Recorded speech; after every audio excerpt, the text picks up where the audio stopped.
مجيد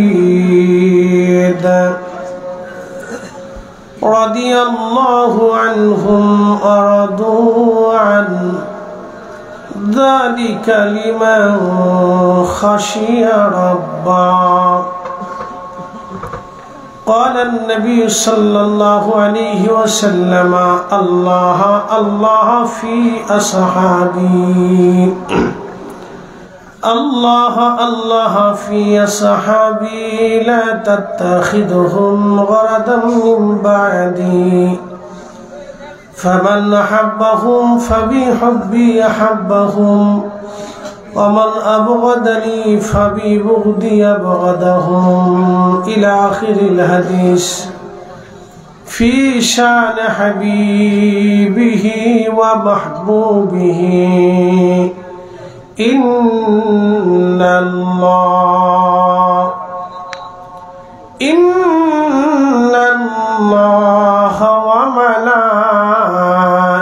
وملائكته يصلون على النبي يا أيها الذين آمنوا صلوا عليه وسلموا تسليما اللهم صل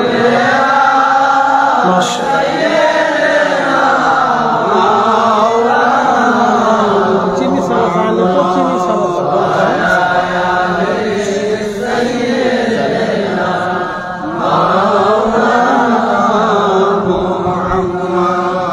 मोहब्बते पढ़ें दुरूद ও আশিক ভাই বসিয়া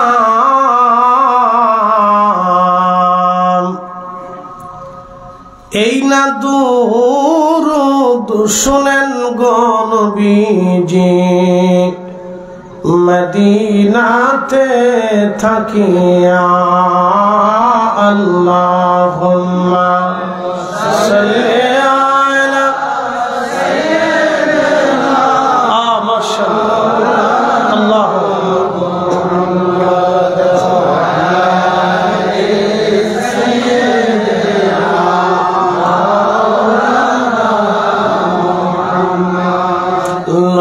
इश्क़ जानो दिल भाई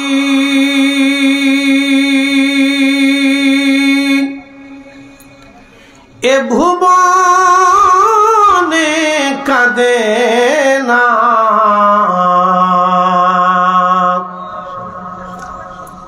নবীর ইশকে জানো দিল ভাই এ ভুবনে কাঁদে না রোজ হাসরে ভাই জানতারা নবীজির দেখা পাবে না আল্লাহুম্মা সাল্লি আলা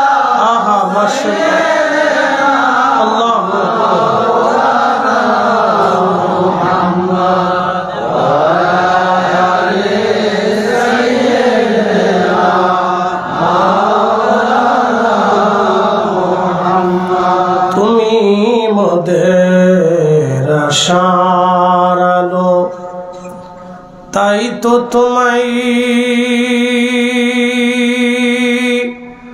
বাসি ভালো তুমি মোদের আশার আলো তাই তো তোমায় বাসি ভালো হৃদয় নামের ফুলদানিতে হৃদয় নামের ফুলদানিতে গেঁথে রেখেছি প্রেমের মালা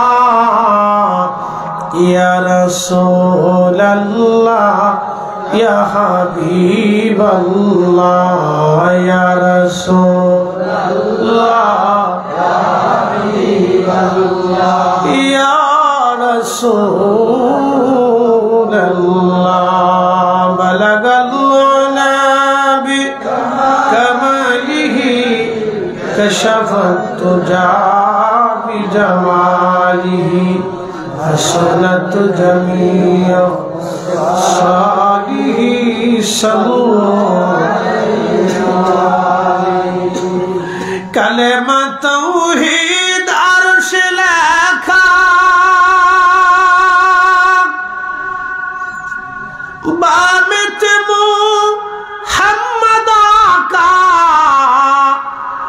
বন্ধুর পাশে বন্ধু বসা ও হাবিবের পাশে হাবিব বসা কালেমাতে আসে প্রমাণ বালাগাল্লাহ বিকামালিহি কাশাফাত দুজা বিজামাল حسنت جميع خصاله صلوا عليه وآله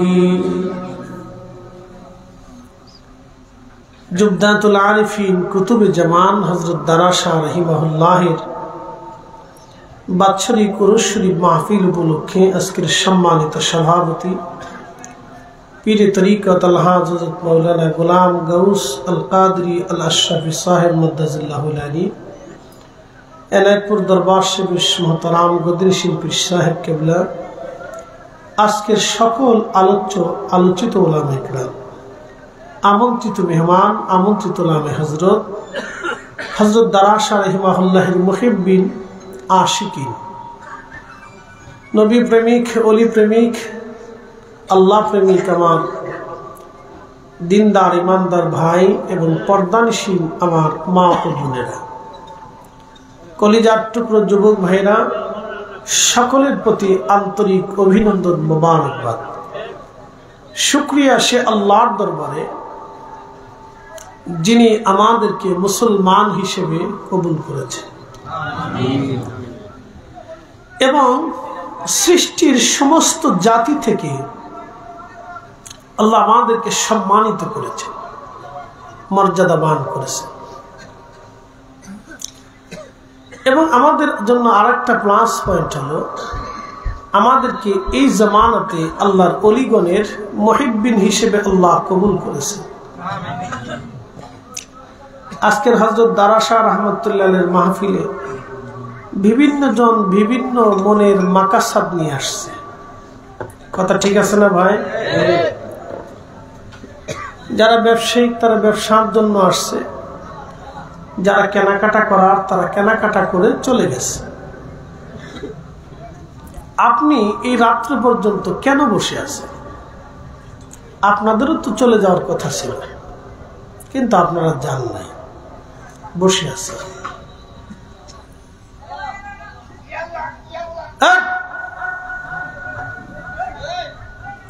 পৃথিবীতে 7 জন আল্লাহর ওলি যাদের কথা কোরআনে আসছে,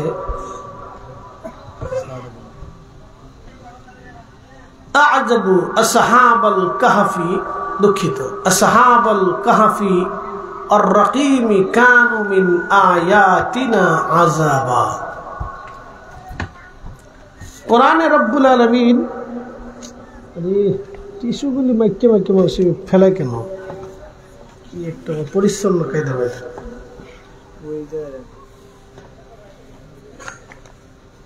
পরিষ্কার পরিচ্ছন্নতা আল্লাহর নিয়ামত। পরিষ্কার রাসূল করিমের সারা জীবনের সুন্নাত। অপরিচ্ছন্নতা আল্লাহ পাক, আল্লাহ নিজে পাক, রাসূল পাক, পাক ছাড়া আল্লাহ কবুল করে না। নিজে পরিচ্ছন্ন থাকবেন, নিজের ফ্যামিলিকে পরিচ্ছন্ন রাখবেন, নিজে পরিষ্কার থাকবেন, বাচ্চাদেরকে পরিষ্কার পরিচ্ছন্নতা শিখাবেন। আমরা মুসলমানরা একটু অপরিচ্ছন্ন বেশি থাকি। হিন্দুদেরকে দেখবেন তাদের মেয়েরা প্রতিনিয়ত সকালে গোসল করে, বাড়িঘর খুব পরিচ্ছন্ন রাখে। যদিও ইন্নামাল মুশরিকুনা নাজাসুন, প্রত্যেক মুশরিকরাই নাপাক, তারপর তারা বাড়িঘর দেখবেন ক্লিন, পরিষ্কার পরিচ্ছন্ন রাখে। আর আমাদের বেডিরা খালি পান খায়, হুস্কা খায়। কি কথা কর না যে বহু বেরিয়েছে বিশেষ অপরিষ্কার, বাড়ি গেলে মনে হয় যে সারা বছর মনে একটু পরিষ্কার করে না, বিশেষ কোথায়।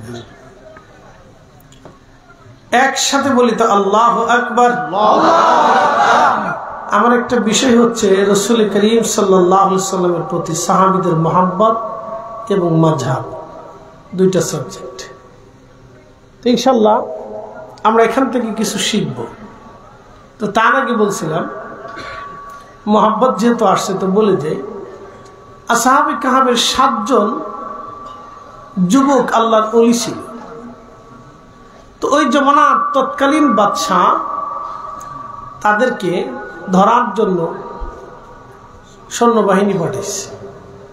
তো তারা পালাইতে পালাইতে পালাইতে একটা পাহাড়ের গুহার ভিতর আশ্রয় নিল। তো তাদের সাথে একটা কুকুর তাদের ওই গুহার সামনে যে বসে গেল।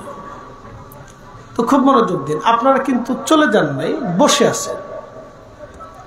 তো এই কুত্তাটা বসে গেল। এই কোরআনে আল্লাহ বলছেন 309 বছর পর্যন্ত আল্লাহ তাদেরকে ঘুম পাড়ায় রাখলেন। একসাথে বলে সুবহানাল্লাহ। 309 বছরে শরীরে একটু পোকা লাগে নাই, ঘাম আসে নাই, গন্ধ হয় নাই, পচন লাগে নাই। আপনি বুঝেন তো 309 বছর। এই জন্য আল্লাহ বলছেন আসহাবুল কাহাফি ওয়ার রাকিমি কানু মিন আয়াতিনা আযাবা। বড়ই আশ্চর্য নিদর্শন হচ্ছে আসহাবে কাহাফ। এখানে পশ্চিম কোন দিকে? পিছনে। পূর্ব থেকে সূর্য উঠে যখন পশ্চিমে ডুবে তখন কি ডান দিকে কাত হয় না বামে কাত হয়? দক্ষিণে কাত হয় না উত্তরে কাত হয়? দক্ষিণে একটু কাত হয়ে সূর্য ডুবে যায়। কথা ঠিক আছে না? তো আসহাবে কাহাফদের গুহা ছিল দক্ষিণমুখী। তো সূর্যের আলোটা দক্ষিণ দিক দিয়ে এসে তাদের গুহার ভিতরে প্রবেশ করত। তো আপনারা জানেন যে সূর্যের আলো যখন শরীরে লাগবে তখন শরীরে ঘাম আসবে, আর শরীরে যখন ঘাম আসবে তখন এখানে ব্যাকটেরিয়া জন্ম নেবে, পচন আসবে, দুর্গন্ধ সৃষ্টি হবে। পৃথিবীতে 309 বছরে আল্লাহর এই সূর্যটা সোজা উঠেছে, সোজা ডুবেছে, কখনো দক্ষিণে হেলে যায়নি। না আসতে হয়ে গেছে একসাথে। এখান থেকে আপনি অলির মর্যাদা বুঝেন, আপনাকে আর নতুন করে বুঝাইতে হবে না। আপনাকে অলির মর্যাদা বুঝাইতে হলে নতুন করে আর কোনো দলিলের দরকার নাই, শুধু কোরআন থেকে বুঝে যান। কোন সন্দেহ কি আছে? ত্রুটি বিচ্যুতি আছে? নতুন করে আবার বছরে বছরে সব আলেমরা মিলে বসে আবার সংশোধন করার দরকার আছে?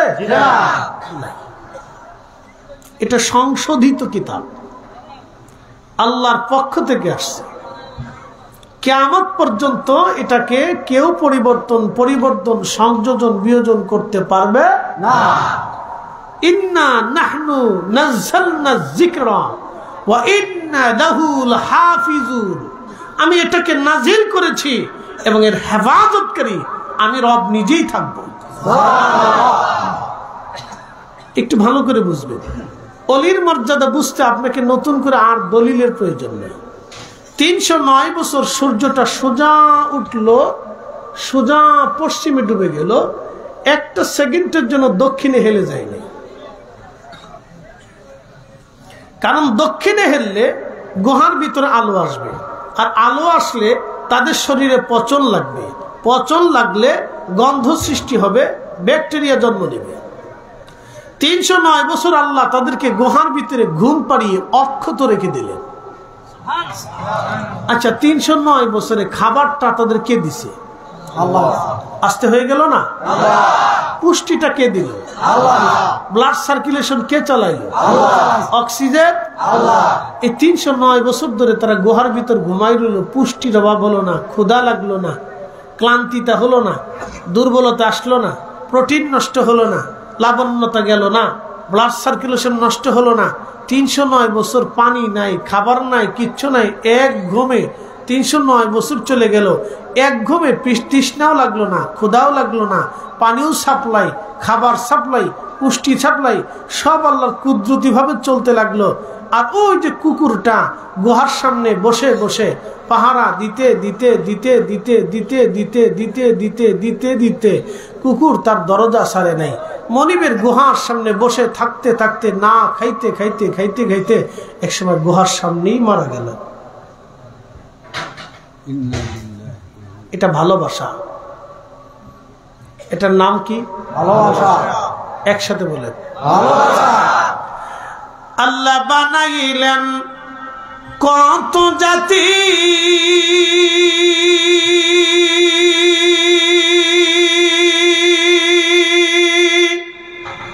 হইল না তার প্রেম প্রীতি,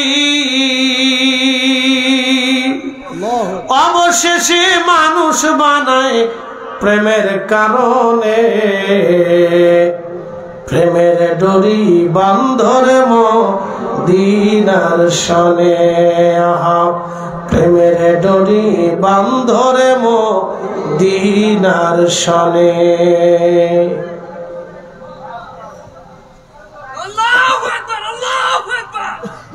এই কুকুর গুহার সামনে পাহারা দিতে দিতে দিতে দিতে মারা গেল।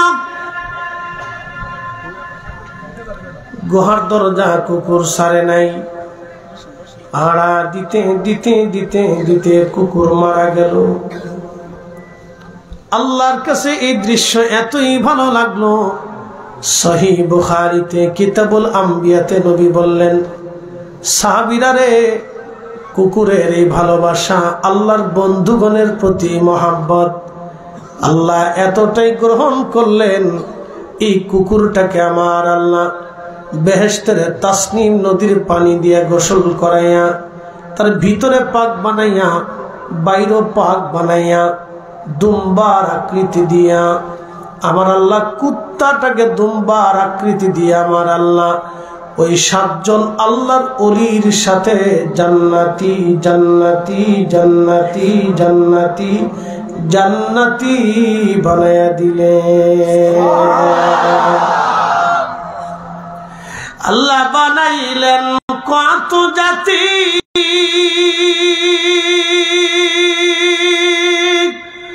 হইল না তার প্রেম প্রীতি,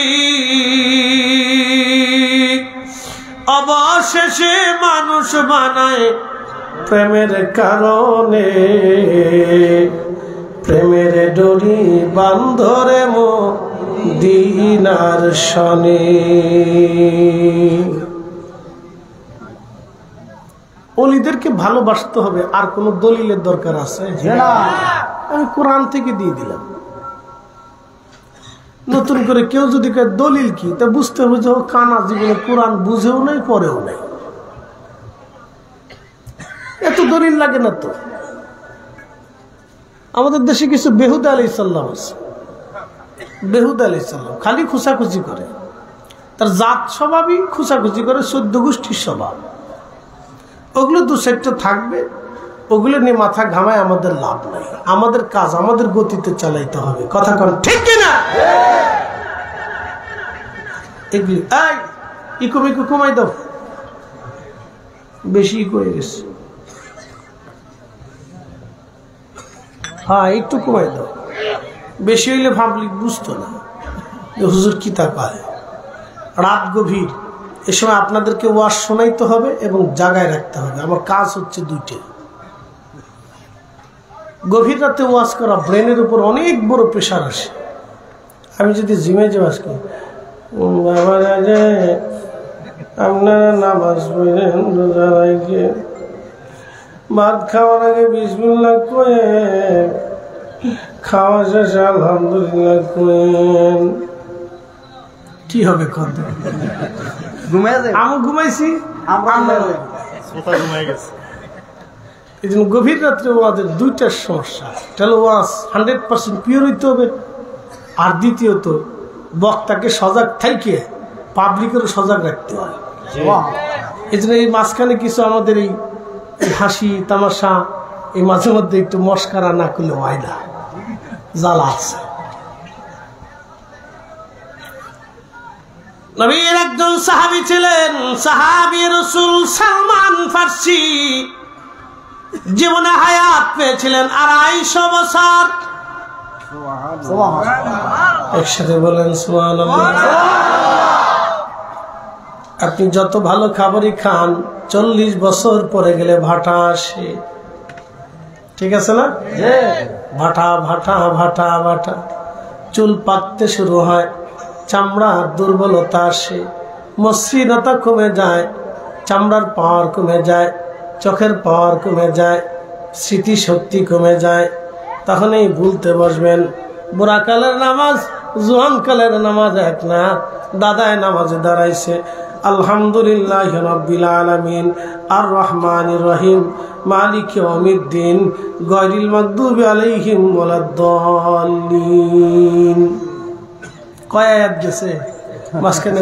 কয়েকটাই গেছে। আলহামদুলিল্লাহ রাব্বিল আলামিন আর রহমানির রহিম মালিক ইয়াউমিদ্দিন গায়রিল মাগদুবি আলাইহিম ওয়ালাদ-দাল্লিন। মাঝখানে 2-3 আয়াত ভুলে গেছে, মনে নাই, কারণ বুড়া হয়ে গেছে, স্মরণে নাই। 3 রাকাত পড়ে সালাম ফিরে ফেলাইছে, ভুলে গেছে, মনে নাই। নামাজের ভিতরে গ্যাস বের হয়ে গেছে, ভুলে গেছে, মনে নাই। ওযু আছে না, চলে গেছে। এই জন্য যুবক, যৌবনকালের ইবাদত আল্লাহর কাছে বেশি পছন্দ।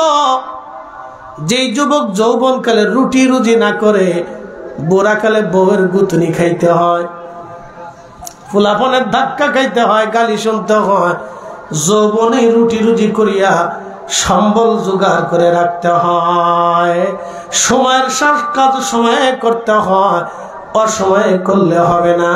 জোহরের নামাজ জোহরে পড়তে হবে, ফজরের নামাজ ফজরে পড়তে হবে, আসরেরটা আসরে পড়তে হবে, আসর মাগরিবে পড়লে হবে না। কি কথা বল, ঠিক কিনা?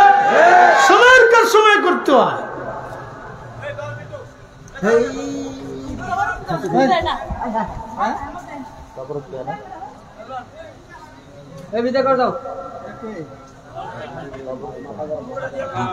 পাগল পাগল, ও সাইয়েদ না, এটা আজাজিলে ফাটাইছে। কি আপনাদের বিশ্বাস হয় না নাকি? কি কথা কন নাকি? এটা আজাজিলে ফাটাইছে। এত জায়গা বাদ দিয়ে হাতে হে নাই লোকে, কি কথা কর নাকি? জায়গার কি অভাব পড়ছে? এতে এই জায়গায় লোকের এটা আজাজিলে পাঠাইছে।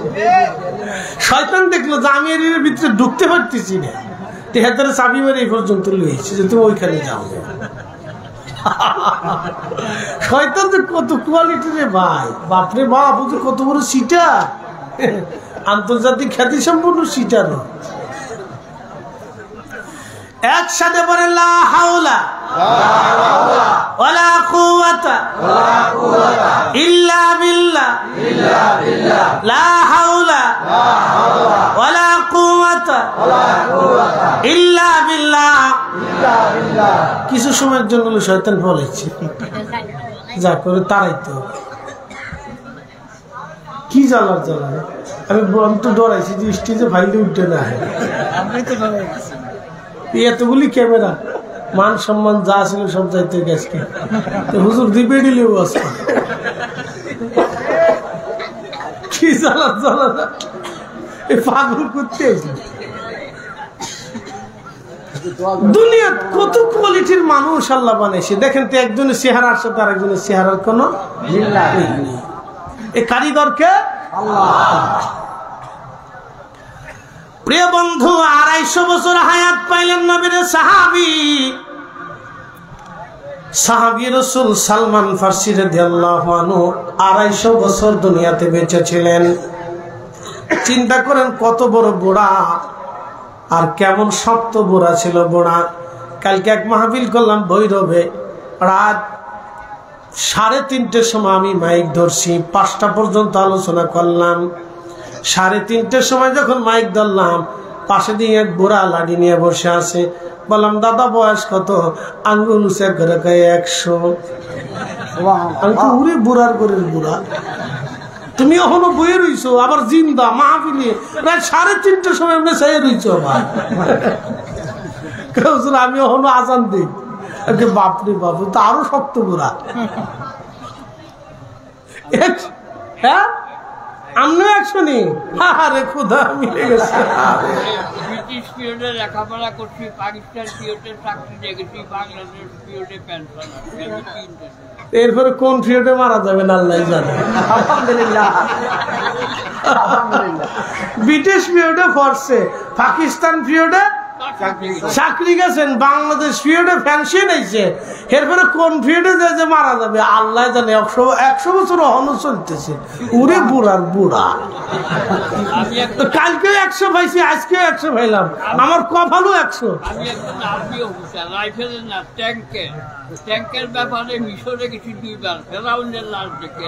আর ফেরাউনের বলে দেখিয়েছে। I have seen my own eye, dead body of the Pharaoh, Nile River. একসাথে বলেন আল্লাহু আকবার। ঠিক আছে ঠিক আছে, আজকেও 100। আমি বুঝে গেলাম আবার ওয়াজও 100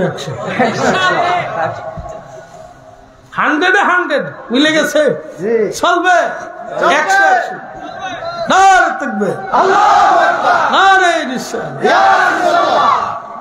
একজনে বুড়ো হয়ে গেছে, ছেলে ফেলেদেরকে বলতেছে বেটারা রে, আমার তো বয়স হলো, জীবনে বহুত পরিশ্রম করছি, তুমি একটা কাজ করো।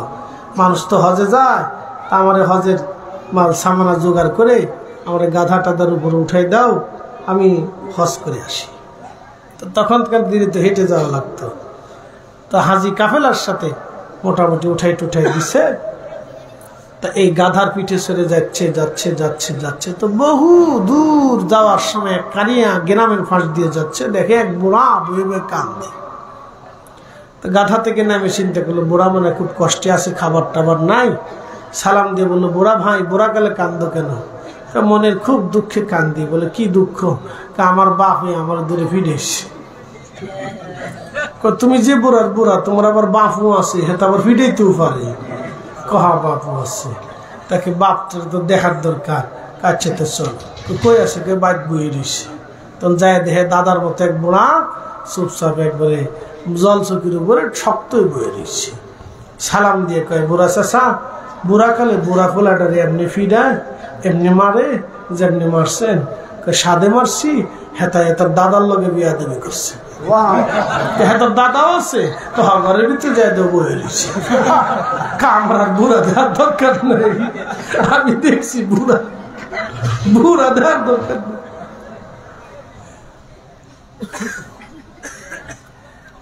250 বছরের হায়াতে সালমান ফার্সি বলেন,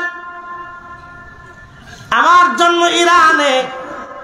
ইরানিরা আগে আগুনের পূজা করত, মাজুসি ধর্মের অধিকারী ছিল। মাজুসি আগুনের পূজা করত, তাদের বিশ্বাস আগুন আমাদেরকে দেয়, আগুন আমাদের স্রষ্টা, আগুন আমাদের সবকিছু করে, আগুন আমাদের দেবতা।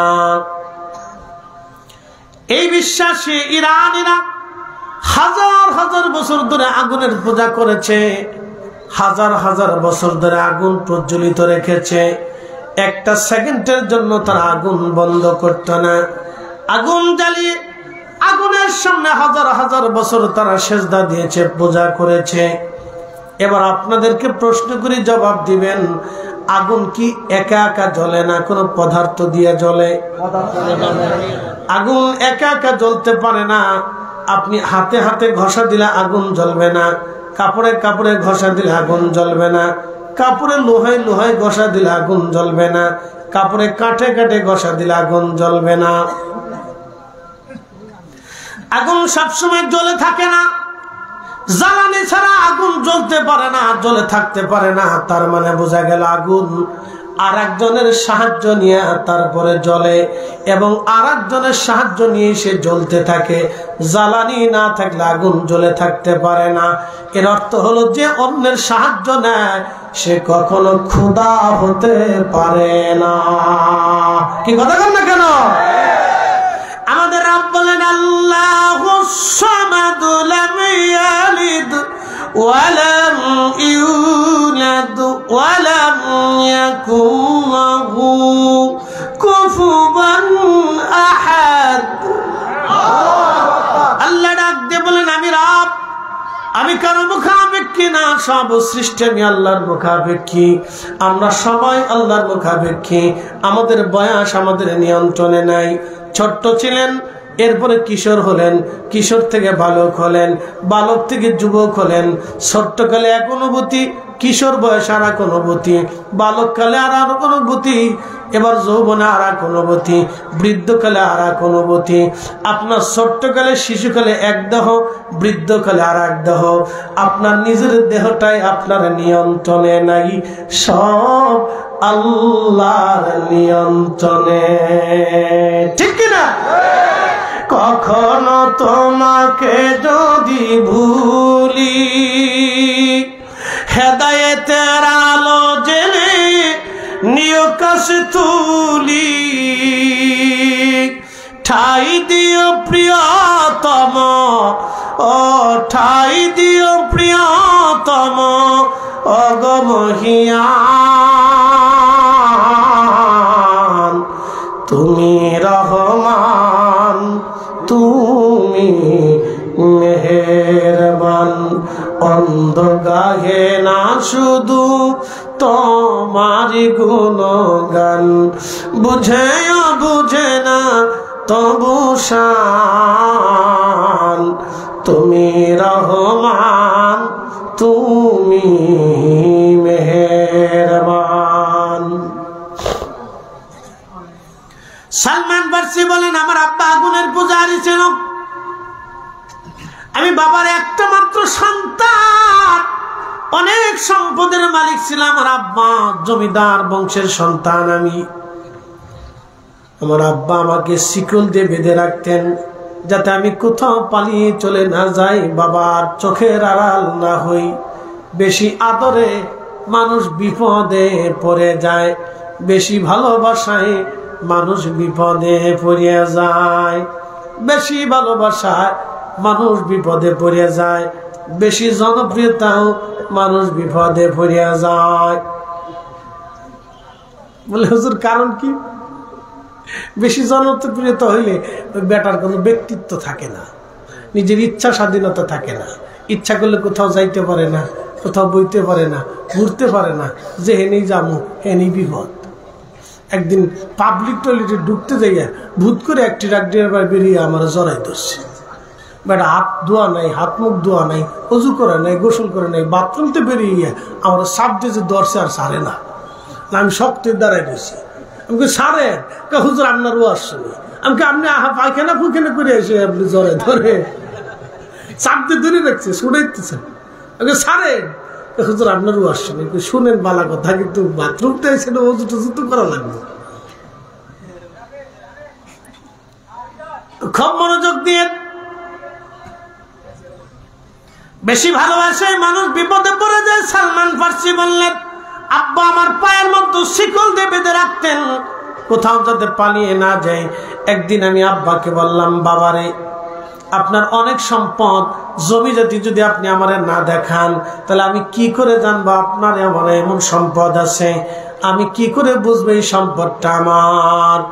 আব্বা জান আপনি মরে গেলে তো আমি গরিব হয়ে যাব, এত সম্পদের দিশা পাবো না বাবা, তাহলে আপনি দয়া করে আপনার সম্পদ আমারে দেখাই দেন। বাবা আমার কথায় বুঝার পরে শিকল খুলে দিলেন। আমি ঘুরে ঘুরে ঘুরে ঘুরে বাবার জমিদারি দেখতে লাগলাম। বহুদিন পরে দেখলাম একটা গির্জার পাশে একজন পাদ্রী বসে বসে হযরত ঈসা রুহুল্লাহর ধর্মের উপরে আলোচনা করে। আমি একদিন চুপচাপ যে তার কাছে বসে গেলাম, বসে যে তার কথাগুলি শুনতে লাগলাম। শুনে শুনে আমার কাছে বড় ভালো লাগলো। চিন্তা করলাম আগুনের পূজা বাদ দিয়া এক আল্লাহর ইবাদতে মনোনিয়োগ হব। পাদ্রীকে বললাম, পাদ্রী আপনার এই ধর্ম আমাকে দীক্ষা দিয়ে দেন। পাদ্রী বলল, তাহলে কালেমা যেহেতু পড়বা তাহলে পড়ে যাও। পাদ্রী আমার কালেমা পড়াইলো। আমার আব্বা জান এই কথা জানার পরে আমি বাড়ি থেকে পালাই আই পাদ্রীর কাছে চলে গেলাম।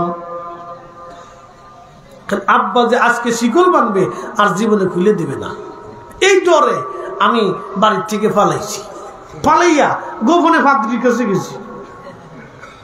পাদ্রি কয় তোমার তো বিপদ, তাহলে আমার এখানে থাকা যাবে না, তোমাকে আর একটা পাদ্রির ঠিকানা দিই, আর এক গির্জায় চলে যাও সেখানে। ইরানের আর একটা গির্জার ঠিকানা দিলে আমি সেইখানে চলে গেলাম। 30 বছর পর্যন্ত এই পাদ্রির ঠিকানায় আমি কাজ করলাম, তার খেদমত করলাম, গির্জায় গির্জায় ইবাদত করলাম। 30 বছর ইবাদত করার পরে পাদ্রি মারা যাবে। আমি বললাম হুজুর আপনি তো মারা যাবেন, তাহলে আমাকে আরেকজন পাদ্রির ঠিকানা দিয়ে দেন। ওই গির্জা থেকে আরেক গির্জার খবর দেওয়া হলো, সেখানে চলে গেলাম, সেখানে আরো 30 বছর কাটাইলাম। এইভাবে কাটাইতে কাটাইতে আমার জীবনের প্রায় 200 বছর চলে গেল গির্জায় গির্জায় আল্লাহ পাইতে।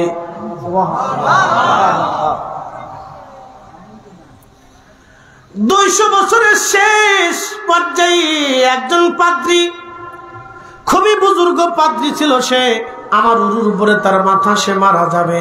আমি বললাম হুজুর বহু বছর আপনার খেদমত করেছি, আমার বয়স হয়ে গেছে, আমার চুল দাড়িগুলি পেকে গেছে, চামড়া দুর্বল হয়ে গেছে, হুজুর এখন আপনি আমার একজন পাদ্রীর ঠিকানা দেন, যার কাছে গেলে বাকি জিন্দেগি আমি আল্লাহর ইবাদতে সঠিক মতো কাটায় দিব।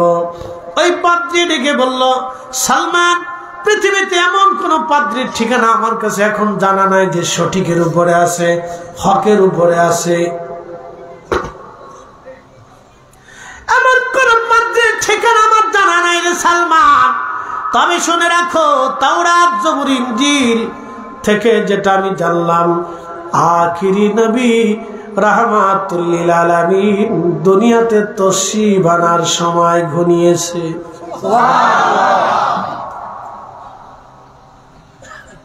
সালমান ফারসি বললেন আখিরি নবী? বলে হ্যাঁ। কোথায় গেলে তাকে পাওয়া যাবে? পাদ্রী বলেন, বলতেছে আখিরি নবী যদি তুমি পেতে চাও, যে দেশে বেশি বেশি খেজুরের বাগান, তুমি সেই দেশে চলে যাও। ওই নবীর 3টে গুণ পাবে। 1 নাম্বার নবী হাদিয়া গ্রহণ করবে, 2 নাম্বার নবী সদকা খাবে না, দান সদকা খাবে না। এই জন্য আওলাদের রসুল যারা আমার রসুলের বংশধর, তারা দান সদকা খাবে না, তারা হাদিয়া নিবে, কিন্তু দান সদকা তাদের জন্য হারাম।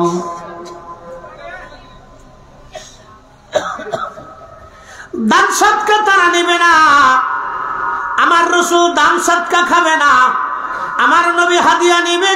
3 নাম্বার, সালমান তার পিঠ মুবারকের মধ্যে কবুতরের ডিমের মতো ছোট্ট একটা নবুয়তের মোহর দেখবা, ঝলমল ঝলমল করবে, নূর চমকাইতে থাকবে।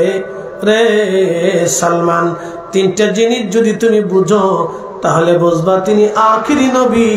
এই নবীর পরে আর কোন নবী দুনিয়াতে আসবে না। ওই নবীর খেদমত যদি তুমি একবার পাও সালমান, তোমার জীবন ধন্য হবে। আমি আজ মারা যাইতেছি রে সালমান, যদি বেঁচে থাকতাম নবীর ঠিকানায় আমিও যাইতাম। সালমান তুমি যদি পারো ওই নবীর কদমে চলে যাও, কোন পাদ্রীর কাছে তোমার আর যেতে হবে না। একবার জোরে বলা যাবে কি ইয়া রাসূলুল্লাহ। শ্রেষ্ঠ নবী দিলাম রে তরিয়ে দিতে রোজা হাসরে, পথ না ভুলি তাই তো দিলে পাক কোরআনের বাণী। খুদা তোমার মেহেরবানি। বুঝতে কোনো অসুবিধা? জিমটি মাইছে বাজে কত? কেবল একটা, আর 2 ঘন্টা চলবে না ইনশাল্লাহ? ফজর পর্যন্ত হবে তো ইনশাল্লাহ?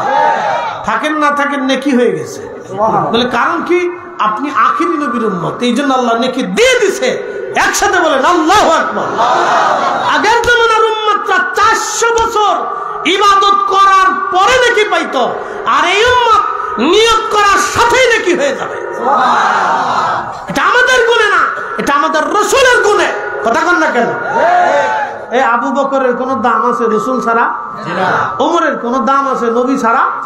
উসমান, আলী, তালহা, জুবাইর, আব্দুর রহমান ইবনে আউফ, সাদ বিন আবি ওয়াক্কাস, আবু উবাইদা ইবনে জাররাহ, আব্দুর রহমান ইবনে আউফ যত সাহাবী আশারে মুবাশশিরিন, রাসূল ছাড়া তাদের কোনো দাম আছে?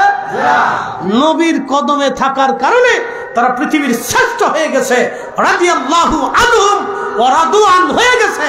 একসাথে বলবেন না মারহাবা? কার কারণে? নবীর কারণে। জোরে বলেন কার কারণে? নবীর কারণে। আমাদের মর্যাদা কার কারণে? সিন্নি খেয়েছি, মোল্লা চিনি না। সিন্নি খেয়েছি, মোল্লা চিনি না।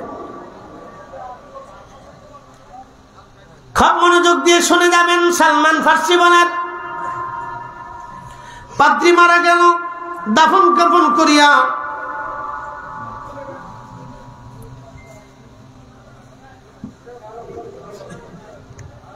আংটিটা কই আছে, ভাবছি কি ফেলাই দিলাম নাকি আবার। আংটি, আকিকের আংটি, আকিক পাথর। আল্লাহ রাসূল আকিক পাথরের আংটি পরতেন। মদিনা ইউনিভার্সিটির পাশে একটা উপত্যকা আছে, বলে ওয়াদি আকিক। এটা সহিহ বুখারী, তার একটা নাম আছে ওয়াদি মুবারক। নবীজি বলতেন এটা মোবারকময় উপত্যকা। ওইখানকার পাথর থেকে আংটি বানানো হয়। একসাথে বলবেন না মারহাবা? যে জন্য ওয়াদি আকিক, আকিক পাথর রাসূল কারীম এটা ব্যবহার করতেন। তো খুব মনোযোগ দিবেন হাজিরিন। সালমান ফার্সি রাদিয়াল্লাহু আনহু বলেন, ও দুনিয়ার মানুষ, আমি পাদ্রীরে কবর দিয়া রওনা হয়ে গেলাম ইরান থেকে কোন দেশে খেজুরের বাগান বেশি জানার জন্য। ইরাকের দিকে যখন আসি, মরুভূমির ভিতরে আসার পরে একদল ডাকাত আমাকে ধরে নিয়ে গেল। ইরাকের কুফার বাজারে বিক্রি করার জন্য আমাকে নিয়ে গেল। নিয়ে যাওয়ার পরে ইরাকের কুফার বাজারে নিয়ে আমার হাত পা বেঁধে রাখলো। মদিনাতুল মুনাওয়ারা থেকে একজন ইহুদি গেছে ইরাকের কুফা নগরে গোলাম কেনার জন্য। ইরাকের কুফা নগরে গোলাম কেনার জন্য যাওয়ার পরে আহা, সেই ইহুদি সারাদিন বাজারে দেখে কোন গোলাম। আগে মানুষ বেচা কেনা হতো, মানুষ মানুষকে ধরে নিয়ে প্রকাশ্যে বিক্রি করে দিত। বাবা, কত কঠিন দিন ছিল সেই দিন। মানুষ মানুষকে বিক্রি করত। এই অন্ধকার জমানা থেকে আমার নবীজি পৃথিবীর মানুষকে আলোর রাস্তা দেখিয়েছে। কথা কন না কেন, ঠিক কিনা? আজকের যে ব্রিটিশ আমেরিকা দেখেন, 200 বছর আগেও তারা এই পৃথিবীতে, আমাদের দেশের পৃথিবীর যে কালো নিগ্রো মানুষ আছে, এই নিগ্রো মানুষদেরকে তারা 200 বছর আগে সিরিয়াখানার মধ্যে রেখে দিয়ে নির্যাতন করত। তারা তাদেরকে গোলাম বানাইতো, কাজ করাইতো। এই পৃথিবীতে এই নিগ্রো কালো মানুষের কোনো মূল্য আমেরিকাতে ছিল না। দেখবেন এখনো মাঝে মধ্যে আমেরিকা এই সাদা আর কালা মানুষের মারামারি হয়, এখনো হয়। মাঝে মধ্যে দেখবেন এই মারামারি উতরে উঠে, সাদারা কালাদেরকে হত্যা করে। না, তোরা দেশে থাকতে পারবি না, তোরা কালো নিগ্রো, তোরা কৃতদাস ছিলি, তোরা ভিক্ষে করতি, তোরা দূর হ, এখানে থাকতে পারবি না। সাদা কালোর মারামারি এখনো হয় পৃথিবীতে। দেখবেন ভারত মাঝে মধ্যে আমাদেরকে সবক দেয়, আমরা বলে সাম্প্রদায়িকতা সৃষ্টি করি। অথচ ভারতের দিকে যদি তাকান, বহু জায়গা মুসলমান এখনো আজান দিতে পারে না। এই কথা বল না কেন? গত বছর নিজে আসামে গুয়াহাটি থেকে আমাকে বিমানবন্দর থেকে নামিয়ে লোকেরা রিসিভ করে নিয়ে গেল। আমি জানি না এই জটিল মাহফিল, গুয়াহাটি থেকে 3.5-4 ঘন্টা একটা প্রাইভেট কার আমাকে নিচ্ছে, একটা জিপে করে। আমি বললাম, হাই সর্বনাশ, ফ্লাইটে এসে ঘুম নাই, খাওয়া নাই, দাওয়া নাই, পায়খানা পেশাব নাই, আবার 4-5 ঘন্টা গাড়িতে থাকতে হবে, কোথায় নিয়ে যাচ্ছে? তো গুয়াহাটি থেকে নামিয়ে আমাকে নিতে নিতে নিতে নিতে ব্রহ্মপুত্রের নদের স্বরের ভিতরে দিচ্ছে। তো নদীর কিনারে যখন নিয়ে গেছে, বিশ্বাস করেন, আল্লাহর কসম করে বলতেছি, আমার শরীরের সমস্ত পশমগুলি গা জ্বালা দিয়ে উঠছে। আমি গাড়ি থেকে লাফ দিয়ে নেমে বললাম, আপনারা কোথায় নিয়ে চলতেছেন আমাকে? এই অন্ধকার রাত্রিবেলা একটা নদীর ভিতরে, আপনারা ব্রহ্মপুত্রের নদের ভিতরে, আমি গুগল ম্যাপের ভিতরে ঢুকে দেখি সামনে নদী, আমি বললাম সর্বনাশ, আপনারা কোথায় নিয়ে যাচ্ছেন? আমাকে কি মেরে ফেলবেন নাকি? আল্লাহর কসম আমি গাড়ি থেকে লাফ দিয়ে আমি সরে চলে আসছি, চলন্ত অবস্থায় গাড়ি থেকে লাফ দিয়ে আমি সরে আসছি। বলছে না না আমি যেতে পারবো না। পরে ওরা হাতে পায়ে ধরে বলতেছে হুজুর আল্লাহর কসম করে বলতেছে আপনার কোনো ক্ষতি নেই। পরে ওরা লোকজন দাওয়াত টাওয়াত ফোন টোন দিয়ে সে মোটরসাইকেল নিয়ে শহরের ভিতরতে লোক আনছে।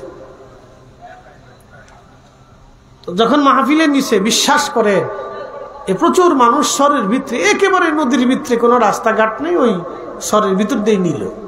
তো নেওয়ার পরে অনেক মানুষ, সব ঘরের আলেমুলাম আসছে, দেওবন্দিরাও আসছে, টেরাও টলার ভালা টারা করে বহুত লোক আসছে। বললো যে হুজুর আমরা এখানে মিলাদ কিয়াম নিয়ে এগুলি নিয়ে ঝগড়া ফাসাদ করি না হুজুর, আমরা মিলেমিশে থাকি। একসাথে বলবেন না মারহাবা? বলতেছে হুজুর এই যে দেখবেন গরিব মানুষ, সরকার কোনো সাহায্য সহযোগিতা, চাকরি বাকরি, এমনকি এই শহরের মানুষদেরকে তারা একটা আইডেন্টি কার্ডও দেয় না। বিশ্বাস করবেন কত বড় নির্মম অত্যাচার ও দেশে এখনো হয়। আর আমার দেশে এরা বলে আমরা বলে সাম্প্রদায়িকতা করি। চোর কোথাকার! প্রতিনিয়ত যারা মুসলমানদেরকে পিছিয়ে মারে আর বল জয় শ্রীরাম। মুসলমান গরু জবাই করলে, গরু জবাই করার অপরাধে মুসলমান পিটিয়ে মারা হয়, বল জয় শ্রীরাম। এরা আবার আমার দেশে সবক দেয় যা আমরা বলে সাম্প্রদায়িকতা সৃষ্টি করি। আল্লাহর কসম করে বলি, সকালবেলা ফজরের নামাজ পড়ার পরে মানুষগুলি কেউ 10 টাকা, কেউ 5 টাকা, কেউ 20 টাকার নোট আছে, এগুলো হাতে করে নিয়ে রাস্তার দুই পাশে দাঁড়ায় দিচ্ছে। আমি চলে আসতেছি, আমার হাদিয়া দিবার দোয়া চাবে। তাদের চেহারা দেখে, তাদের বাড়িঘর দেখার পর, আমি তো রাত্রে দেখি নেই, সকালে দেখার পরে আল্লাহর কসম আমার শরীর জারাই গেল। আমি বললাম আহা, আপনাদের এই করুণ পরিণতিতে, এই অভাবের দিনে আপনাদের 1 টাকা হাদিয়া লাগবে না, আপনারা আমাকে মাফ করেন, হাদিয়া ছাড়াই আপনাদের জন্য দোয়া করবো। অনেকে হাতের মধ্যে খুশি দিতে চান, বললাম যে না হাদিয়া লাগবে না, আপনাদের চেহারা। ওরা বললো যে হুজুর সরকারি সমস্ত সুযোগ সুবিধা থেকে আমাদেরকে বঞ্চিত রাখে, আমরা এখানে কোনো রকম কৃষি কাজ কামড় করে কোনো রকম খাই। ভাই বিশ্বাস করবেন তাদের বাড়ি ঘর দেখলে আপনার চোখে পানি আসবে যে মানুষ এখনো এইভাবে, এই আধুনিক সময়ে মানুষ সরকার সুযোগ সুবিধা বঞ্চিত রাখে, যা আমরা রোহিঙ্গাদেরকেও রাখি নাই। এরা আমরা দেশে সবক দেয়, আমরা সাম্প্রদায়িকতা করি।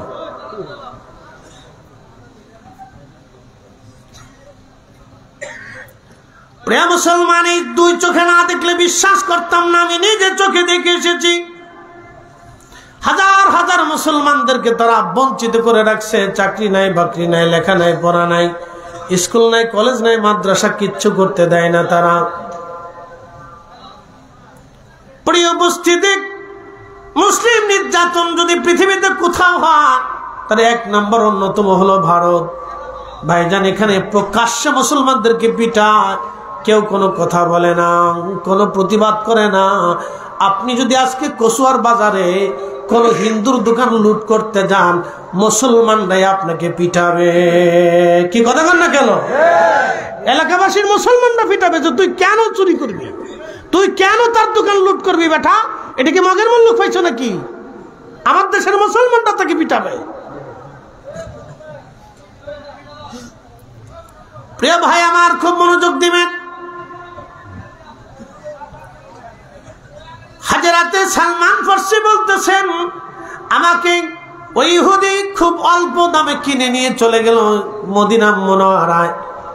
যখন মদিনাতে গেছে, আমার মালিক আমারে ডাক দিয়ে বলল, সালমান তুমি তো ভারী কাজ করতে পারবে না, বৃদ্ধ মানুষ, তাহলে তুমি একটা কাজ করো, আমার অনেক বড় বড় খেজুরের বাগান আছে, এই বাগানে তুমি কাজ করো, বাগান পরীক্ষা পাহারা দাও, বাগান পরিচর্যা করো। তুমি বৃদ্ধ মানুষ, ভারী কোনো কাজ করতে পারবে না, আমার বাগান দেখাশোনা করো। সালমান ফার্সি বলেন, বিরাট বড় খেজুরের বাগান দেখার পরে আমি চোখের পানি ছেড়ে দিয়ে বললাম, আল্লাহ বুঝি আখিরি নবীর দেশে তুমি আমারে পাঠাইছো। একবার জোরে বলা যাবে কি ইয়া রাসূলুল্লাহ? ত্রিভুবনের প্রিয় মুহাম্মদ এলো রে দুনিয়ায়, রে সাগর আকাশ বাতাস দেখবি যদি, আয় রে সাগর আকাশ বাতাস দেখবি যদি ধুলির ধরা বেহেশত আজ জয় করিল দিল রে লাজ আজকে খুশির ঢল নেমেছে ধূসর সাহারায় রে সাগর আকাশ বাতাস দেখবি যদি আয় রে সাগর আকাশ বাতাস দেখবি যদি আয়। হযরত সালমান ফারসি বলে, দুনিয়ার মানুষ, একদিন আমি খেজুর গাছের মাথায় উঠে গাছ পরিষ্কার করতেছিলাম, এমন সময় ইহুদি তার ছেলে এবং ছেলের বন্ধু দুইজন গাছের নিচে এসে গল্প করে, বন্ধু শুনছ আমাদের দেশে একজন নবী আসছে, তার নাম মুহাম্মদ। সে বলে আখিরি নবী আবু আইয়ুব আনসারীর বাড়িতে সে স্থান নিয়েছে। সে বলে নবী, এই কথা বলে বলে দুই ইহুদি হাসাহাসি করতেছিল, কানাকানি করতেছিল, ঠাট্টা বিদ্রুপ করতেছিল। তখন সালমান ফারসি বললেন, খেজুর গাছের মাথার থেকে আমি কান পেতে পেতে শুনলাম, কাজ করলাম। সন্ধ্যাবেলা মালিকরে যা বললাম, মালিক আমার একটু ছুটি দেন, মদিনার বাজার থেকে ঘুরে আসি। মালিক বলল, সালমান কেন যাবে? এই রাত্রিবেলা প্রয়োজন কি? বললাম, আমি সারাদিন বাগানে থাকি, একটু বাজার দিয়ে ঘোরাঘেরা করলে মনটা ভালো লাগবে, আপনি একটু বিদায় দেন, ছুটি দেন, আমি ঘুরে আসি। উট দুম্বা ছাগল ভাড়া কি উঠাইছো? বলে হ্যাঁ। সব কাজ কি কমপ্লিট? বলে হ্যাঁ। তাহলে তাড়াতাড়ি যাবা, তাড়াতাড়ি চলে আসবা। সালমান ফারসি বললেন, খেজুরের বাগান থেকে খেজুর কেটে আমি ছোট্ট টুকরার মধ্যে বেঁধে আমি কাঁধে করে রওনা হয়ে গেলাম। মদিনাতে খোঁজ নিলাম আবু আইয়ুব আনসারীর বাড়ি কোথায়। খোঁজ নিতে আমি গেলাম। যাওয়ার পরে দেখি সাহাবীরা চারপাশে বসা, আর পূর্ণিমার চাঁদ রাহমাতুল লিল আলামিন সাহাবীদের মাঝখানে বসে বসে সাহাবীদেরকে নসিহত করতেছিলেন।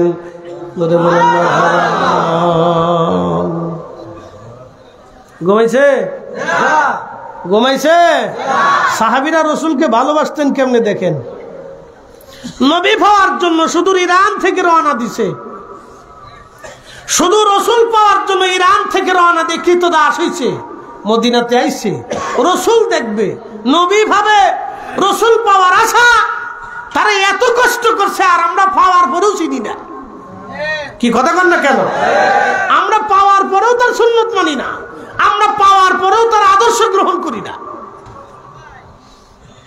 ব্যর্থতা তো আমাদের এখানে। আমরা জন্মের পর থেকে শুনতেছি রসুল রসুল রসুল, তাদের রসুল পাইতে কত কষ্ট হয়েছে। আল্লাহ বলেন, রাদিয়াল্লাহু আনহুম, আমি আল্লাহ তাদের উপরে খুশি, ওয়ারাদু আন, তারা আমার উপরে খুশি। কেন? যালিকা লিমান খাশিয়া রাব্বা, তারা আমি আল্লাহকে ভয় করত, আমি আল্লাহকে ভয় করত। একসাথে বলবেন আল্লাহু আকবার। আমরা আল্লাহরে ভয় করি? হ্যাঁ, করিনি? করি। সবাই করি না, কিছু করে কিছু করে না, অধিক লোক করে না। করলে প্রত্যেক জুমাতে মুসল্লি পাওয়া যায়, আসরের রোগটার পাওয়া যায় না। কি কথা কর না কেন? জুমার সময় আল্লাহর ভয় আসে, আসরের সময় আল্লাহর আর ভয় থাকে না। জুমার সময় মুসল্লি থাকে, আর আসরের সময় সব কবরে চলে যায়। আবার পরের জুমার থেকে সব কবর থেকে উঠে আসে, নাকি বলেন? না, তার মানে 100% পিওর আল্লাহকে ভয় করে না। যদি করত তাহলে এদেশে সুদে কারবারি চলতো না, ঘুষে কারবারি চলতো না। আমার দেশে কত সুদে হাজি আছে, ঘুষে হাজি আছে, কত নামাজি আছে। বাপরে বাপ, ভাইয়ের জমি বুঝাই দেয় না, বোনের জমি বুঝাই দেয় না। 40 বছর ধরে বোনের জমিটা বুঝাই দিচ্ছে না।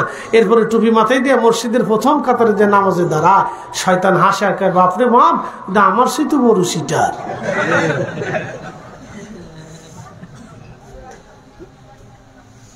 ওয়াজ কার সামনে করবেন? পরশুদিন এক জায়গায় ওয়াজ করতেছি, এক লোকে কা, হুজুর এত ওয়াজ করেন না, তাহলে আর দাওয়াত হইতো না। আমি প্রত্যেক বছর 2000 দাওয়াত ফেরত দিয়ে দিই। এই 2-1টা মাহফিলের দাওয়াত না আসলে আমার কিচ্ছু আসে যায় না। তো এই মঞ্চে আল্লাহ বসিয়েছে, হক কথা বলতেই হবে, হালালকে হালাল, হারামকে হারাম বলতেই হবে। কি কথা কর না কেন? যেহেতু আল্লাহ বসিয়েছে সেহেতু আমাকে বলতেই হবে, যেহেতু বসিয়েছে সেহেতু বলতেই হবে। আল্লাহ চেয়ার আমাকে আমানত দিয়েছে, হালালকে হালাল হারামকে হারাম বলতেই হবে, ন্যায়কে ন্যায় অন্যায়কে অন্যায় বলতেই হবে। দাওয়াত দেন আর না দেন, পছন্দ করেন আর না করেন, ও ছাতা দিয়ে আমরা চলি না। কি কথা কন না কেন?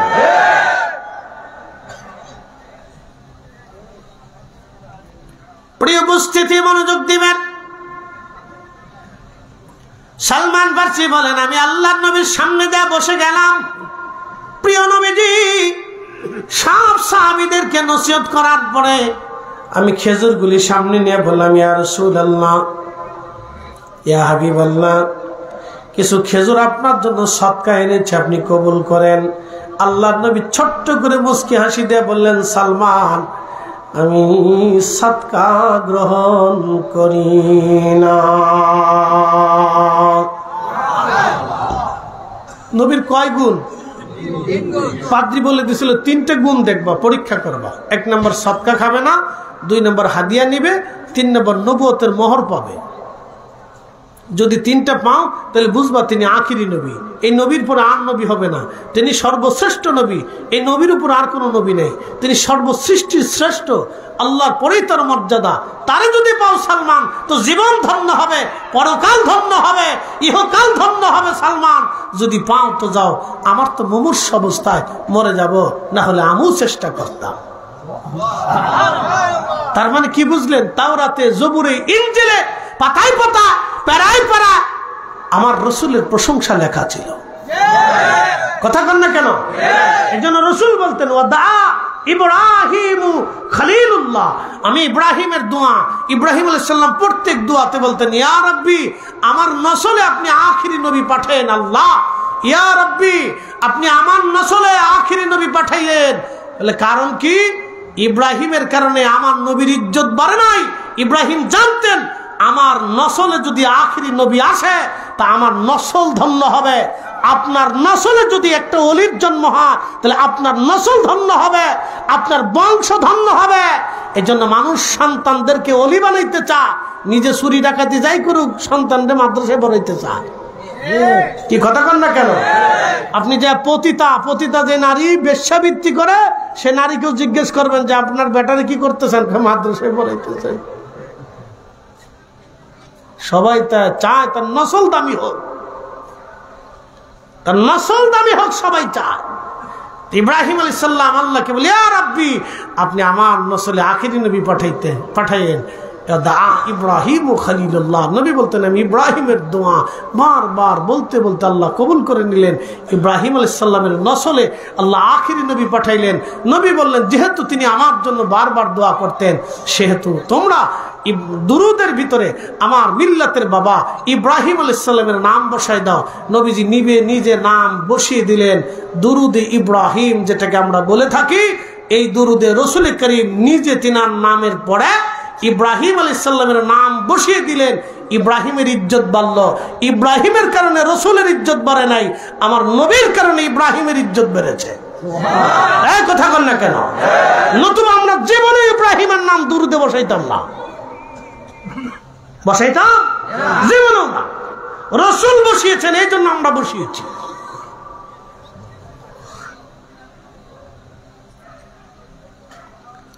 প্রিয় উপস্থিতি, মনোযোগ দিবেন।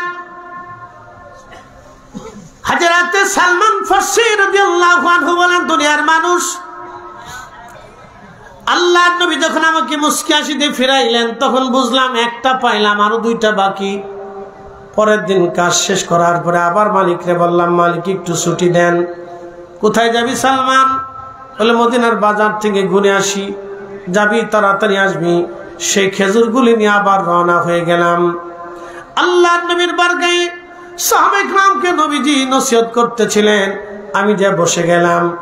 নসিহত শেষ হয়ে যাওয়ার পরে বললাম, ইয়া রাসূলুল্লাহ, আপনি খেজুরগুলি আজকে হাদিয়া গ্রহণ করেন, আপনার জন্য হাদিয়া আনছি। আল্লাহর নবী মুস্কি হাসি দিয়ে বললেন, সালমান, আমি রাসূল হাদিয়া গ্রহণ করি, আমি হাদিয়া নেই। এই জন্য হাদিয়া দেওয়াও সুন্নত, নেওয়াও সুন্নত, হাদিয়া খাওয়ানো সুন্নত, মাহফিল শেষে তাবারক খাওয়ানো সুন্নত। তাবারকের বিরোধিতা করা বেদাত। যারা তাবারকের বেদাত ফতোয়া দিবে ও নিজে বেদাত। কথা বুঝেন নাই?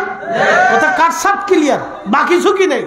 মাহফিলের শেষে বান্দাকে উপর্যুপরি সামর্থ্য অনুযায়ী যাহা পারেন কিছু খাওয়ানো সুন্নত। যদি খাওয়ান তো সুন্নত আদায় হবে, যদি না খাওয়ান তাহলে সুন্নত আদায় হবে না। খাওয়ানো সুন্নত, না খাওয়ানো সুন্নত না।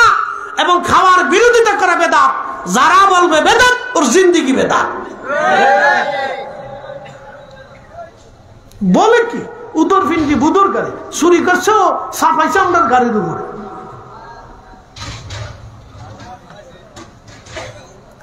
প্রিয় মুসলমান শুনিয়া যান, হযরত সালমান ফারসি খেজুর গুলি দিয়ে চলে আসলেন। এবার নবুয়তের মোহর দেখা লাগবে।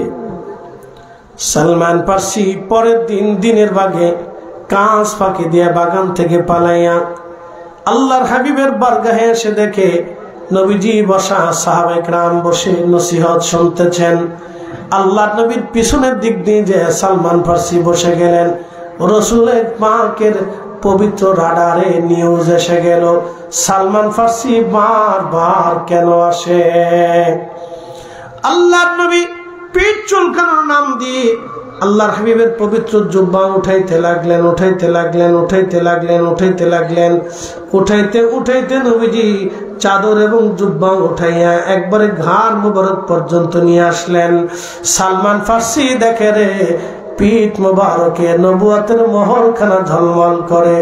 পিছন দিক থেকে জড়িয়ে ধরে সালমান ফারসি নবুয়তের মোহরে চুমা লাগাইতেছিলেন। সাহাবীরা বললেন, এ সালমান করো কি? নবী বললেন, সাহাবীরা রে থেকে বাধা দিও না। তার 200 বছরের মনের আশা আজকে আমার আল্লাহ পুরা করেছে।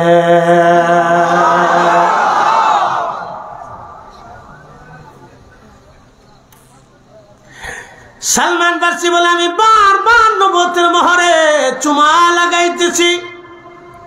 লাগানোর পরে বললাম, ইয়া রাসূলুল্লাহ আর দেরি করবেন না, আপনার জবানে আমারে পড়ায় দেন লা ইলাহা ইল্লাল্লাহু মুহাম্মাদুর রাসূলুল্লাহ সাল্লাল্লাহু আলাইহি ওয়াসাল্লাম।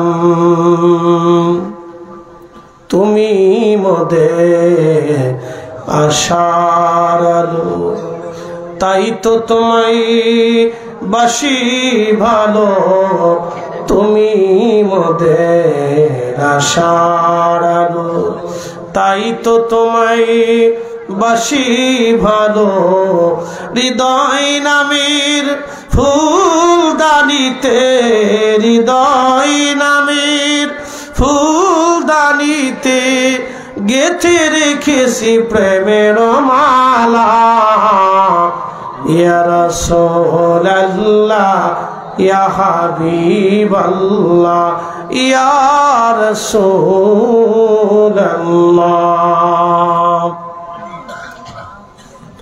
সালমান ফারসি কাজ ফাঁকি দিয়ে আসার কারণে ইহুদি মালিক বাগানে যায়, দেখে সালমান নাই। চিন্তা করলো ব্যাপার কি, এই বৃদ্ধটা কোথায় গেছে। সে বাগানের এক কোনায় পানি আছে, দেখে সালমান ফারসি ধীরে ধীরে বাগানে আসে। ডাক দে বলো, সালমান কোথায় গিয়েছিলা? সালমান ফারসি বলল, মানে মুসলমান মিথ্যা বলে না, আমি রাসূলের দরবারে যে কালেমা পড়ে মুসলমান হয়ে আসছি। মালিক মুখের ভিতরে কষে কষে মুখের মধ্যে থাপ্পড় মারতেছিল। সুন্দর চেহারার বৃদ্ধ ছিলেন তিনি, মুখের মধ্যে দাগগুলি বসে বসে যাচ্ছিল। মালিক খাবার কমিয়ে দিল, চাবুক দিয়ে মাঝে মধ্যে পিটায়। 200 বছরের একজন বৃদ্ধ চাবুক দিয়ে মারার পরে চামড়াগুলি ফেটে ফেটে কলতানি দিয়ে রক্ত বের হয়। খাবার বন্ধ করে দিল, মাঝে মধ্যে পিটায়, কোনো ওষুধ লাগাইতে দিত না। বহু রজনী সালমান ফার্সি ঘুমাইতে পারেন নাই ব্যথার যন্ত্রণায়। কালেমার জন্য সেই দিন সাহাবীরা পিঠের চামড়া দিয়েছিল। কালেমার জন্য সেই দিন সাহাবীরা পিঠের চামড়া দিল, গোশত দিল। কোনো অপরাধ নাই, শুধু অপরাধ কালেমা কেন পড়েছিস। কালেমা কি? কালেমা হচ্ছে ন্যায় কাজ করা। কালেমা কি? কালেমা হচ্ছে আল্লাহর একত্ববাদের সাক্ষ্য দেওয়া। কালেমা কি? আল্লাহর প্রতি নিজেকে সমর্পণ করে দেওয়া, যে আল্লাহ যা বলেছে আমি আমার জীবনে তাহা মেনে নেব। কি কথা বললেন কেন? কালেমার অর্থ কি? আল্লাহ যা বলেছে আমি আমার জীবনে তাই মেনে নেব। মুহাম্মদুর রাসূলুল্লাহর অর্থ কি? মুহাম্মদুর রাসূলুল্লাহ জীবনে যাহা করতে বলেছে আমি তাহাই করব, এবং মুহাম্মদুর রাসূলুল্লাহকে নিজের জীবনের চাইতে ভালোবাসবো। কথা ঠিক আছে না ভাই? কালেমা তো এটাই না। কালেমা কি বাইটে খা, সবজি বানায় খা, গলার মালা দিয়ে ঝুলে রাখে? না না না, কালেমা তো এটাই যে লা ইলাহা ইল্লাল্লাহ, উনি যা বলছে আমার জীবনে তাই মানতে হবে। মুহাম্মদুর রাসূলুল্লাহ উনি যাহা আদেশ করেছে, নিষেধ করেছে, আমার জীবনে পালন করতে হবে। জীবনের সব কিছু দিয়ে ওনাকে ভালোবাসতে হবে, তাহলেই সে কালেমার মর্ম বোঝা যাবে। কথা ঠিক আছে না? শুধু এই কালেমার জন্য সাহাবীদের পিঠের চামড়া চলে গেল। সালমান ফার্সি বহু নির্যাতন সহ্য করার পর একদিন এসে বলেন, ইয়া রাসূলুল্লাহ, আপনার সালমান বেশি দিন আর বাঁচবে না। কি হয়েছে সালমান? আমার মালিক আমার পিঠায় আমাকে মারে, অত্যাচার করে, এমন ভাবে মারে নবী গো, আমার ওষুধ ব্যবহার করতে দেয় না। আমি একজন বৃদ্ধ মানুষ, ক্ষুধার্ত রাখে, আমাকে অনেক কষ্ট দেয়, শাস্তি দেয়। হুজুর, মনে হয় কোনদিনই দাসত্বের বন্ধন থেকে মুক্ত হওয়ার সুযোগ নাই। আল্লাহ নবী বললেন, সালমান রে, তুমি তোমার মালিক ইহুদিরে যায় বলো, কোন বিনিময় কি তোমার আজাদ করবে কিনা বলো। সালমান বলল, ইহুদি তুমি কি কোনো বিনিময় আমাকে আজাদ করবানি? ইহুদি ডাক দিয়ে বলল, সালমান, আজাদ করে দিতে পারি, কিন্তু শর্ত হলো তুমি 400 খেজুরের গাছ আমাকে লাগাই দেবা। 400 গাছ, 1 বছরে একটা গাছও মরতে পারবে না, এবং 400 খেজুর গাছে 1 বছরে খেজুর ধরতে হবে। একটা খেজুর গাছ মারা গেলে শর্ত বাতিল, একটা খেজুর গাছে খেজুর না ধরলেও শর্ত বাতিল। জোরে বলেন, জোরে জোরে জোরে জোরে। সালমান ফার্সি কয়, এটা আমার পক্ষে সম্ভব। 1 বছরে খেজুর ধরে ভাই? না না, 12 বছরও লাগে, বলো 6 বছরও লাগে। যারা সৌদি আরব থাকছেন তারা জানেন, 1 বছর তো খেজুর ধরা কোনো স্বপ্ন হয় না। এটা কোনো আরবিয়ান স্বপ্ন দেখে না যে 1 বছর কি করে। আপনি কি 1 বছর আম পাবেন?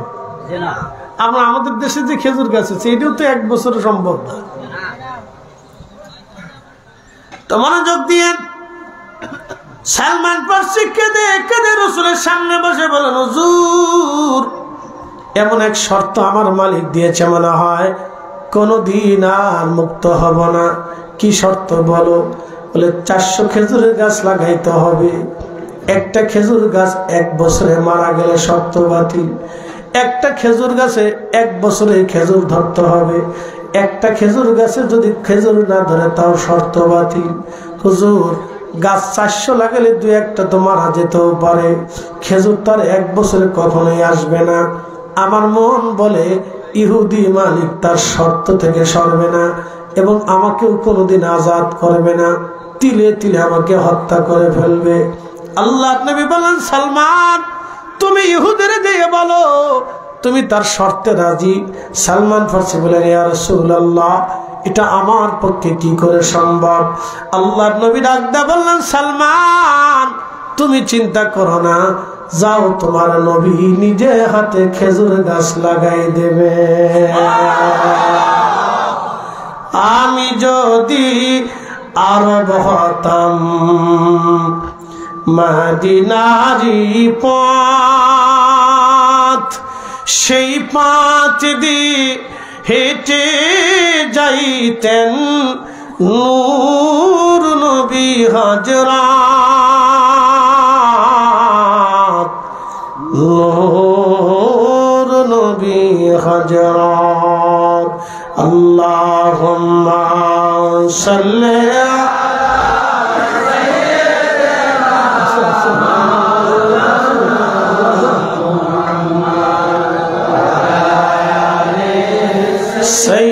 সাইয়্যিদানা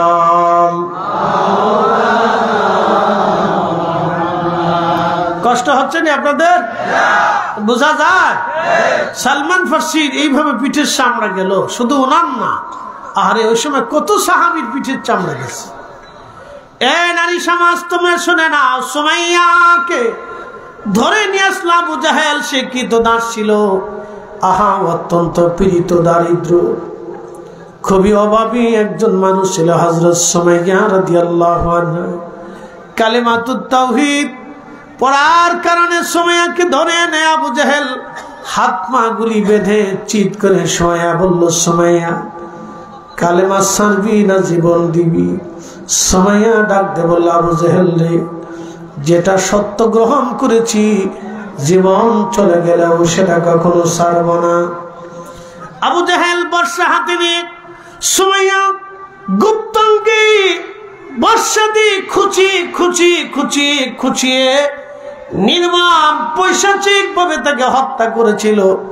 হযরত সুমাইয়ার আর্তচিৎকারে মক্কার বাতাসগুলি সেই দিন ভারী হয়েছিল। সুমাইয়ার গগন বিদারী চিৎকারে সেই দিন আহা কোনো কাফেরের মন গলে নাই। সেই কঠিন দিনে সুমাইয়া শহীদ হলো। খুশিয়ে নির্মম ভাবে যাতনা দিয়ে সুমাইয়াকে হত্যা করা হলো। এক সময় হযরত সুমাইয়া ক্লান্ত হয়ে মৃত্যুর মুখে ঢলে শাহাদাতের অমিশোদা পান করে জান্নাতের পাখি হয়ে সুমাইয়া জান্নাতে চলে গেল। এ নারী, তুমি তো ফুসকা খাওয়া নারী, চটপটি খাওয়া নারী, কি কথা কর না কেন? তুমি আর কিসের নারী? তোমার থেকে আর কি আশা করা যায়? আহা, তুমি তো বেপর্দা এক বেহায়া নারী, তোমার থেকে আমরা কি আর আশা করব? বাজান হযরত সুমাইয়া রাদিয়াল্লাহু আনহা সেই দিন শহীদ হয়ে আর আগে বললেন, ইয়া রাব্বি, আমি যে সত্য দিলে গ্রহণ করেছি, আমার হৃদয় থেকে আপনি সত্যটাকে বের করে দিবেন না। আল্লাহ রব্বানা লা তুজিগ কুলুবানা বা'দা ইয হাদাইতানা ওয়া হাব লানা মিন লাদুনকা রাহমাতান ইন্নাকা আনতাল ওয়াহ্হাব। আল্লাহ, যে হেদায়েত নিয়েছি এই হেদায়েত থেকে আমাকে বের করে দিবেন না ইয়া রব। সেই দিন সুমাইয়া ঈমানকে বলিষ্ঠ রেখে শহীদ হলো। ইসলামের জন্য একজন নারী প্রথম জীবন দিয়ে দিল, তিনি সুমাইয়া রাদিয়াল্লাহু তাআলা আনহা। বন্ধু, এইভাবে বহু সাহাবীদের পিঠের চামড়া চলে গেল। নবী বললেন, আরে সালমান, তুমি যাও, তোমার মনিব রেজা বলো রাজি। সালমান ফার্সি মনিব রেজা বলো, মনিব তোমার শর্তে রাজি। মনিব বলল, তাহলে গাছ লাগাও। মদিনাতে সালমান ফার্সির বাগান এখনো আছে। একসাথে বলবেন আল্লাহু আকবার। এখনো সালমান ফার্সির সেই বাগানটা মদিনাতে আছে। যদি কখনো হজে যান তো মদিনায় গেলে সালমান ফার্সি রাদিয়াল্লাহু আনহু সেই বাগানটা দেখে আসবে। সেই গাছ নাই, কিন্তু ওই গাছের বংশধর আছে, এখনো সে বাগান আছে। গাছও আছে, একটা ছিল, দুইটা ছিল, সৌদিরা কেটে ফেলছে। তো খুব মনোযোগ দিয়ে সে গাছ এখন আছে, বাগানও আছে। সৌদিরা তো অনেক কিছুই নষ্ট করে ফেলছে। প্রিয় রসুলের স্মৃতি বিজড়িত জায়গাগুলি অনেক কিছুই নাই। হাজিরা যায়, একটু মহাব্বত করে, কেউ বসে, কেউ কান্দে। দৃশ্যগুলি দেখলে অনেকের ভালো লাগে না, কেউ আবেগে কান্দে। ওরা কে শিরিক শিরিক, ইয়া হাজি আল্লাহ শিরক, আল্লাহ বেদা, আল্লাহ রূপ, হাজি তুই শিরিক করতেছিস, চলে যা। ওরা তো বুঝে না যে আমরা কত কষ্ট করে ওই দেশে যাই। হৃদয়ের খুবই ভালোবাসার আবেগ নিয়ে আমরা সৌদি আরবে মদিনাতুল মুনাওয়ারায় যাই। কথা কোন ঠিক আছে না ভাই? আর ওরা তো সবসময় দেখে না, দেখতে দেখতে আর কি মোহাম্মদ অতটা যায়। কাবা করে সামনে দেখবেন যে এই লুঙ্গি উঁচে করে হাঁটতেছে, আমি দেই গিরের উপর দিয়ে কাবার ওই রাস্তা দিয়ে হাঁটতে যেতেছে, যুবক হাঁটতেছে, ও কিছু মনে করে না, ওখানে বাড়ি কিছু মনে করে না, কিছু মনে করে না। কিন্তু আমরা যখন বহু দূর থেকে কাবার সামনে যাই তখন ডর করে, ঠিক আছে না ভাই?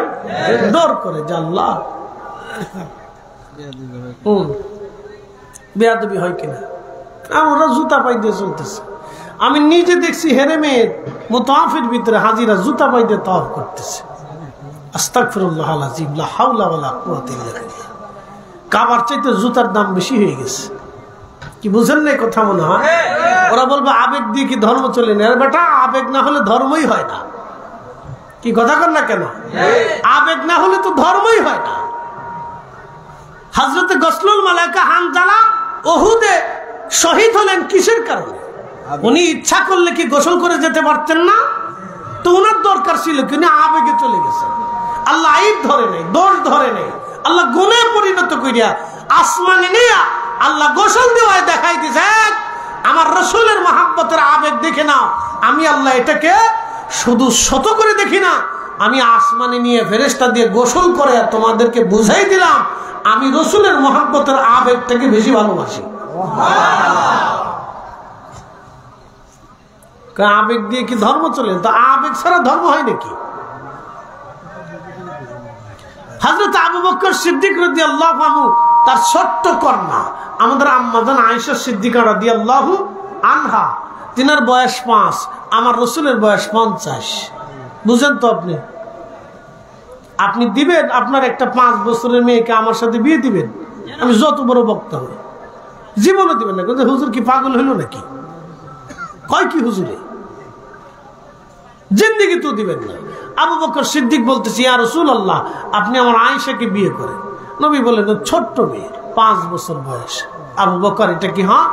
আবু বকর বলতেছি, ইয়া রাসূলুল্লাহ আমি অত কিছু বুঝি না, আমি বুঝি আমার মেয়েটা আপনার স্ত্রী হবে, আপনার সাথে আমার আত্মীয়তা হবে। দলিল দিয়ে না ভালোবাসা দিয়ে? কথা কন না কেন? একসাথে বলে দলিলে না আবেগে? আবেগ ছাড়া কি ভালোবাসা হয়? জীবনও না। তা আবেগ দিয়ে রাসূলের মহব্বত হয়। যারা বলে আবেগ দিয়ে চলে না, আমি বলবো আবেগ ছাড়া হয় না। তাহলে আবেগ ছাড়া যদি হইতো তাহলে আবু বকর কোন দলিলে 5 বছরের একটা মেয়েকে 50 বছরের একজন রাসূলের সাথে বিয়ে দিতে চায় বলেন তো? শুধু একটাই, যে ইয়া রাসূলুল্লাহ আপনার সাথে আমার আত্মীয়তা হবে, আপনি আমার আত্মীয় হবেন, আমি আপনার আত্মীয় হব, আর আমার মেয়েটা আপনার ঘরের খেদমত করবে। আল্লাহু আকবার। চিন্তা করতে পারছেন কত সুন্দর অনুভূতি ছিল তাদের?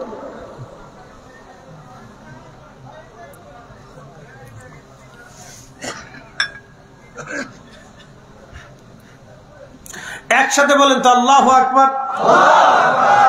1.5 ঘন্টা হয়েছে তো চলো নাকি বাইক চলে যাবে? সব পাইছেন দেখে যাইবেন গা? অনেকে চিন্তা করতেছে পাইছি যেহেতু তার বইতে লাভ কি, যাই গে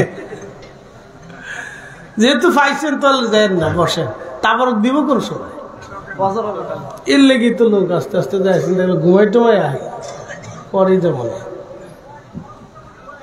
রাত 1-2টার সময় যদি দিত তাহলে পুরা মাটি ভরা থাকতো, কোন আকাঙ্ক্ষী দিয়ে একবারে।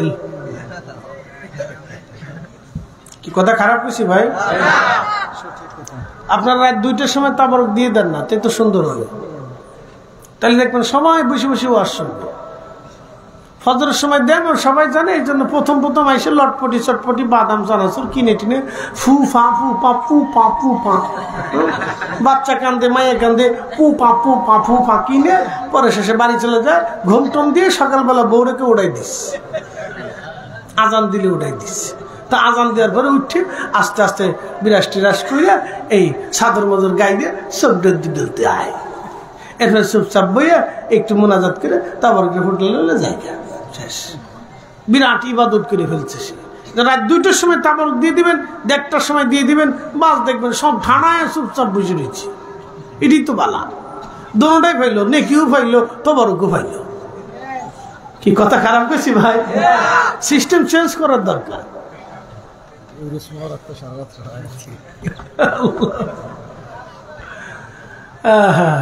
কি আর করার আছে। আসেন, জবান দিছে কে? একসাথে বলে। বুবা আছে না ভাই? কথা বলতে পারে? পারে না তো ওর বুবা বানাইলো কে? কি লেগে বানাইলো?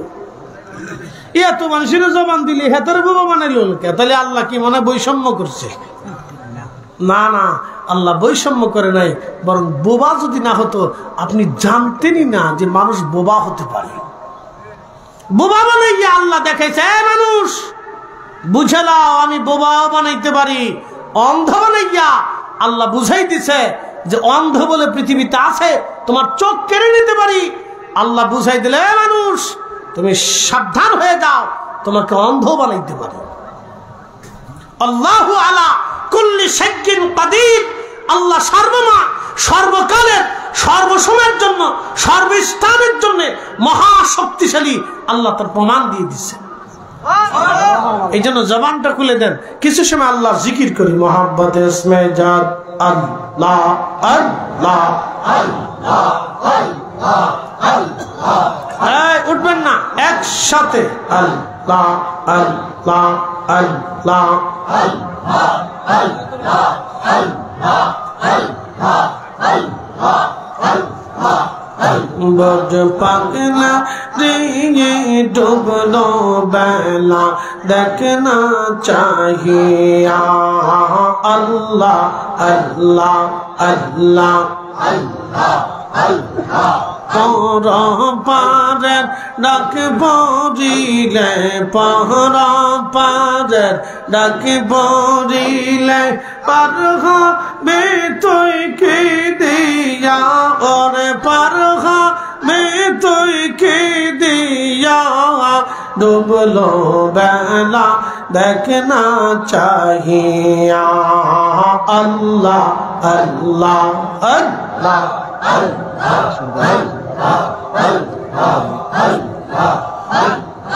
সাদের জীবন হেলায় হেলায় শেষ হয়ে তেহ চলিল, নামাজ রোজা জিকির ফিকির কিছুই না হি হইল, রং তামা সেই দিন কাটাইলাম, রং তামা সেই দিন কাটাইলাম, আল্লাহর জিকির করলা না, ডুবলো বেলা দেখনা চাহিয়া আল্লাহ আল্লাহ আল্লাহ আল্লাহ আল্লাহ আল্লাহ আল্লাহ আল্লাহ আল্লাহ আল্লাহ আল্লাহ আল্লাহ আল্লাহ আল্লাহ আল্লাহ আল্লাহ। বজমন দিয়ে ডুবলো বেলা দেখনা চাহিয়া আল্লাহ আল্লাহ আল্লাহ আল্লাহ। মর পারের ডাক পড়িলে, পর পারের ডাক পড়িলে, পার হবে তুই কি দিয়া, ডুবলো বেলা চাহিয়া আল্লাহ আল্লাহ আল্লাহ আল্লাহ আল্লাহ আল্লাহ আল্লাহ আল্লাহ আল্লাহ আল্লাহ আল্লাহ। নবীর কালেমা নামাজ রোজা পাথের সম্বল করিয়া সামনে চল রে বুঝ মন রে